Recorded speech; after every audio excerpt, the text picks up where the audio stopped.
যশোরের শার্শার নদী নালা খাল বিল প্রভাবশালীদের দখলে থাকায় বেকার হচ্ছে আদিবাসী সম্প্রদায়ের লোকজন।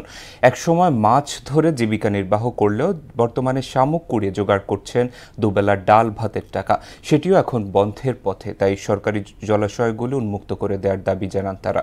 শিশির কুমার সরকারের প্রতিবেদনে বিস্তারিত জানাচ্ছেন। যশোরের শার্শার আদিবাসী সম্প্রদায়ের লোকজন খাল বিল নদীনালা থেকে মাছ ধরেই জীবনযাপন করে আসছিল, কিন্তু প্রভাবশালীরা উপজেলা মৎস্য অফিস থেকে এসব বন্দোবস্ত নিয়ে বাণিজ্যিকভাবে মাছ চাষ করছে। তাতে অভাব অনটনে কাটছে তাদের জীবন।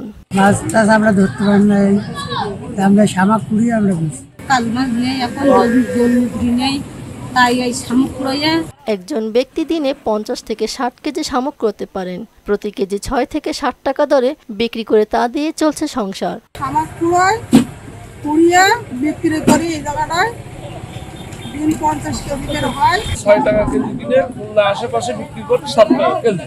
এলাকাবাসী ও ক্রেতারা বললেন, শামুক চুন তৈরি সহ বিভিন্ন কাজে ব্যবহার করা হয়, আর আদিবাসীদের শামুক কুড়ানো ছাড়া তেমন কোনো কাজ নেই। শামুকের শক্ত খুঁটা দিয়ে চুন বানানো হয়।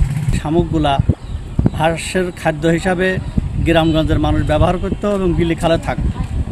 এখন এটা উন্নয়ন কাজে ব্যবহার হচ্ছে। শামুক আহরণের সাথে জড়িতদের প্রশিক্ষণের মাধ্যমে অন্য কোনো পেশায় শিফট করার কথা জানিয়ে মৎস্য কর্মকর্তা জানালেন, তাতে শামুকও সংরক্ষণ করা সম্ভব হবে। শামুক আহরণের সাথে যারা জড়িত তাদেরকে আসলে যদি নিষেধ করা হয় তাহলে তাদের জন্য একটু সমস্যা হয়ে যাবে। তো আমরা চেষ্টা করব যারা শামুক এর উপর নির্ভর করে থাকে তাদেরকে প্রশিক্ষণের মাধ্যমে অন্য কোনো পেশায় শিফট করা যদি যায় তাহলে আমরা শামুকটা সংরক্ষণ করতে পারব।